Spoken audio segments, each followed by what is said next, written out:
ایک گل میں سناواں، تسی جلال الدین رومی تو بڑے مننے ہو نا، باہمیں گل انہوں نے ایک بھی سمجھ نہ آوے تے عمل بھی نہ کرے بندہ۔ آج کل مننے سارے اسی غوث پاک ہاں، لیکن انشاءاللہ انہوں نے توحید تے درساں کدے نہ مننے، قسم چاہیے، کیونکہ وابیاں نہ کام ہے توحید تے بولنا۔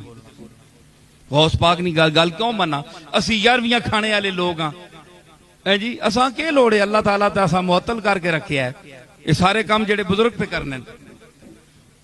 سنو، میں آنا پیا کہ جلال الدین رومی رحمت اللہ علیہ کیا لوگ ہے یار، تسی اسی تے ہمیں جم پہ ہیں۔ وہ گئے جو تھے رہنے کے قابل، صرف رہنے کو ہم رہ گئے ہیں۔ جنہاں رہنا ہے وہ ٹر گئے تے جنہاں نہیں رہنا ہے وہ بیٹھے۔ جلال الدین رومی روز پوچھنے کہ میں نے لنگر کوئی شے پیسہ رہ گیا یا کتنے کے رہ گئے؟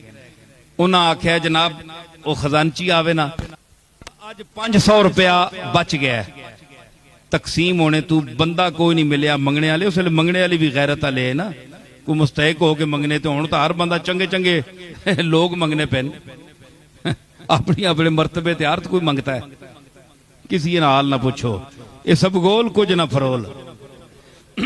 جی ہاں، تے او انہاں آکھا جی 500,000 روپیہ رہ گیا، نکل نہیں سکیا، بندہ کوئی نہیں ہے۔ رومی علیہ رحمت فرمانے کہ آج ماں اپنے کار تو قارون نہیں بو پیانی ہے کہ بچ کیوں گیا ہے، کوئی اللہ دے راہ وچ کیوں نہیں گیا ہے، کیوں رہ گیا ہے؟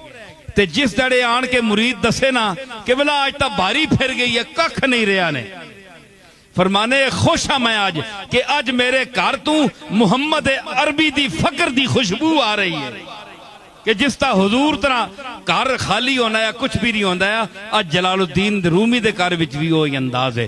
اے بزرگاں دا طریقہ ہے، دنیا دے نال انہاں اے سلوک کیتا ہے۔